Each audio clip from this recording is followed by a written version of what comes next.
This is not a test. This is an emergency broadcast transmission.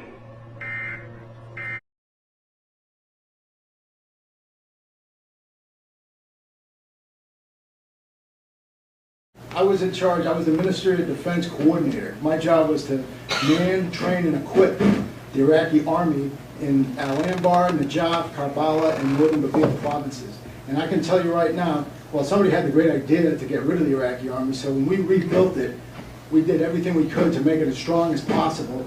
And I'll tell you right now, Homeland Security would kick their butts in a week. What's happening here is we're building a domestic military because it's unlawful or unconstitutional to use American troops on American soil. So what we're doing is we're building a military. My best friend, who's a SWAT officer in Nashua, who came to Iraq with me to train the Iraqi police, sent me an email with a picture of him in the media on the streets of Watertown, Mass, wearing the exact same combat gear that we had in Iraq, only it was a different color. And the way we do things in the military is called task organization. You take a command and then you attach units to it in order to accomplish the mission. What's happening is Homeland Security is pre-staging gear, equipment, consistent. What they're trying to do is use standardized vehicles, standardized equipment. I saw a picture in the Boston Globe during the marathon bombing where there was a state police officer, actually there were two officers, they both had identical helmets, flak jackets, weapons, everything I wore in Iraq, only it was all blue. The officer on one side had a big patch on his back that said Massachusetts State Police. Another officer next to him, his patch said Boston Police. And so what we're doing here, and let's not kid about it, we're building a domestic army and we're shrinking the military because the government is afraid of its own citizens. The last time more than 10 terrorists were in the same place at one time was September 11th, and all these vehicles in the world wouldn't have prevented it, nor would it have helped anybody. So I don't know where we're going to use this many vehicles and this many troops.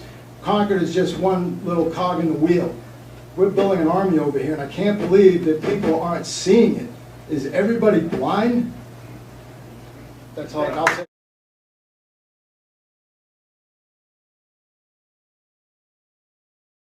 One of the things that I think is important, and you and I discussed earlier today, was one of the things we can do. So for is not only limiting state employees in terms of how they try to, or preventing them from trying to enforce aspects of this, but also for example the forced home inspections that I've heard about, but also it knows the truth.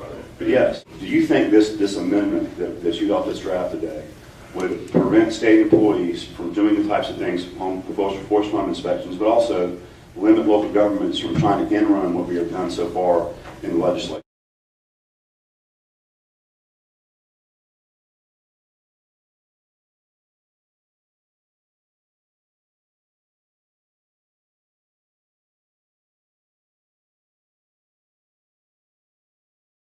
FEMA and DHS signed a contract with Russia to send troops here in the event of an emergency.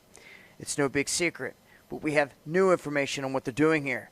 They are buying nearly 600,000 AK-762 by 39mm caliber rifle magazines, 2 million rounds to be delivered to Camp Stanley in Texas of the same caliber. You also have a little over 500,000 going to the Bluegrass Army Depot. And you also have 9x18s that have been purchased. On top of that, people are like, well, what about the weapons?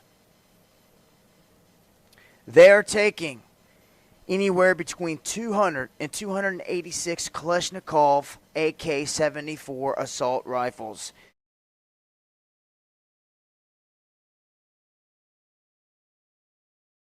I have received a possible emergency FEMA Region 3 alert.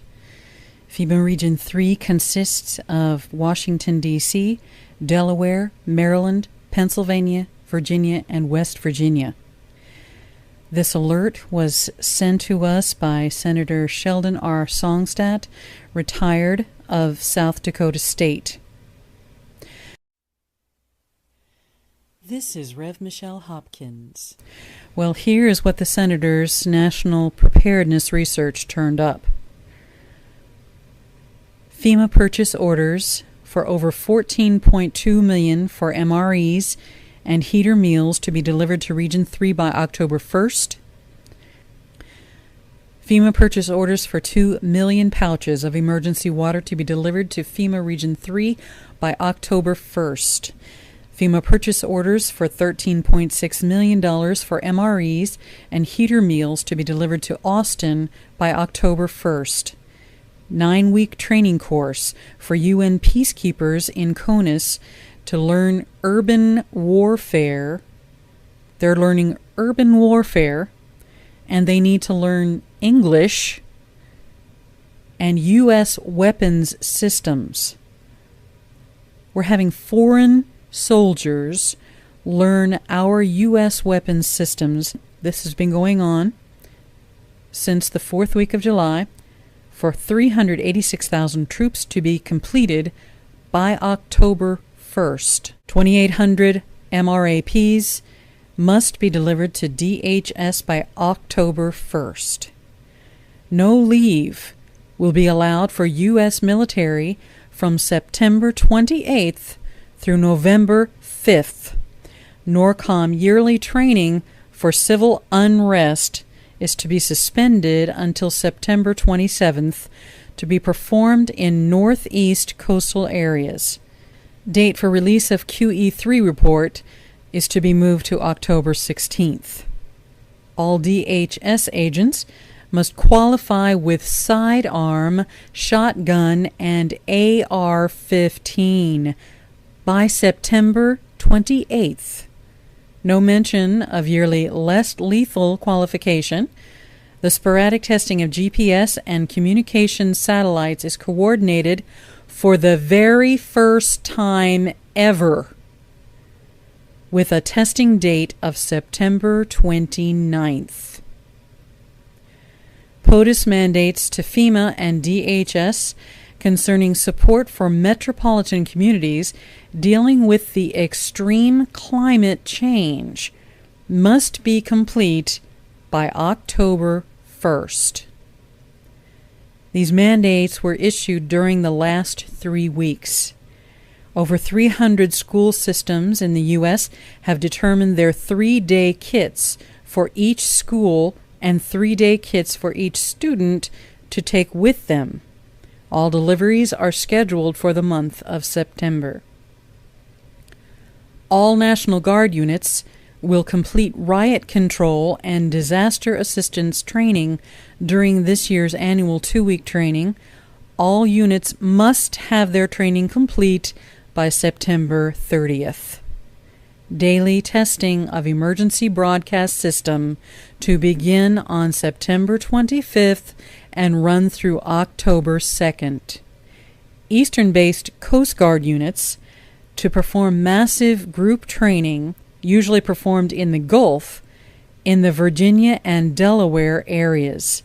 This is a 10-day training mission to begin September 26th. God, please help America. Sheldon R. Songstadt, Senator retired, South Dakota State.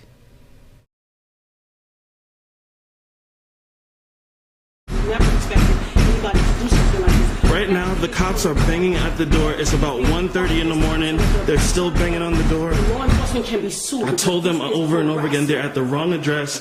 They keep yelling out 4663, and that is the wrong address. They are not at the right place. And they will not stop.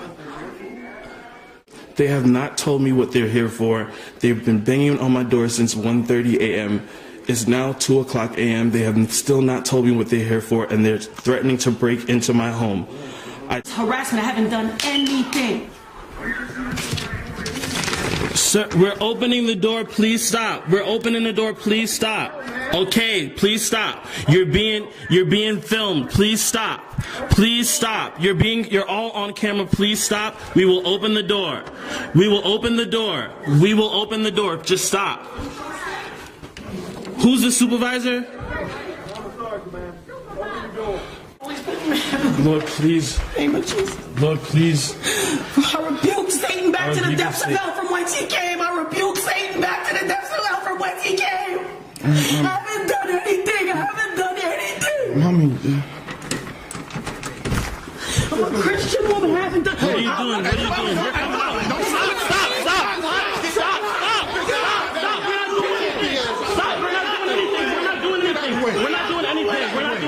Stop! We're not doing anything. Please stop. We're not doing anything.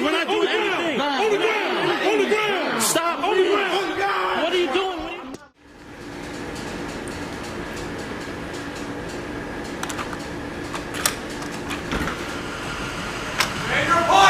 I am in my apartment, sir. Go back inside right now. I am inside. This is my door. I'm standing right inside my apartment.